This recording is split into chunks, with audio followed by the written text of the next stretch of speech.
KBS 재난방송센터 연결해서 그래픽과 함께 코로나19 상황 점검해 보겠습니다. 김성환 기자, 이 최신 현황부터 정리해 주시죠. 네, 오늘 오전 방역당국의 발표에 따르면 확진자는 34명 늘었습니다. 누적 확진자는 모두 1,874명이 됐습니다.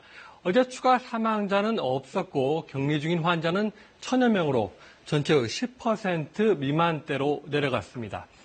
이별로 추가 확진자 현황을 보면 지난 4월 12일 이후 30명 아래로 내려갔지만 이태원 클럽 집단 감염으로 인해 4주 만에 다시 30명을 넘었습니다. 신규 확진자를 지역별로 상세히 살펴보면 서울 14명 등 수도권에서 23명이 추가됐고요. 충북과 대구에서 각각 2명, 그리고 제주에서 1명이 나왔고 검역과정에서 6명이 추가됐습니다. 원인별로 살펴보면 파란색의 지역 발생이 계속 늘어 26명, 해외 유입이 8명입니다.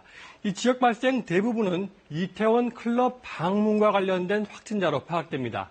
용인에서 확인된 첫 확진자 이후 지금까지 방역 당국이 확인한 이태원 클럽 관련 확진자는 40명을 넘고 있습니다. 그 영향 지역이 제주까지 확대되는 등 파급 효과가 커지고 있는 상황입니다. 이태원 클럽 확진자의 영향이 아직까지도 정확하게 파악되지 않는다는 것이 더 문제겠죠?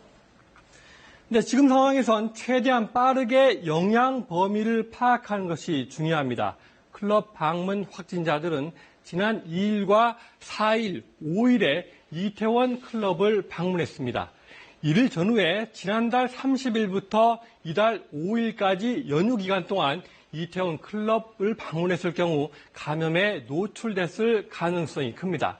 따라서 적극적으로 신고 후 방역당국의 조치에 따라야 합니다. 또 최대 잠복 기간인 2주를 고려하면 오는 19일까지 추가 확진자가 나올 가능성이 있어 경계가 필요합니다. 방역당국은 증상이 미미한 젊은 층, 소위 조용한 전파자에 의한 2차 피해를 우려하고 있습니다. 확진자가 고령층과 2차 접촉이 이루어질 경우 위험할 수 있기 때문입니다. 50대 이하에선 치명률은 0.2% 수준이지만 70대에서는 10%대, 80대는 25%까지 높아지기 때문입니다. 방역당국은 현재 생활 속 거리 두기가 시행 중이지만 연휴 때까지 시행됐던 강화된 사회적 거리 두기 정도로 외출 시 마스크를 착용하는 등 위생수칙을 더욱 철저하게 지켜달라고 당부했습니다. 지금까지 재난방송센터에서 KBS 뉴스 김성환입니다.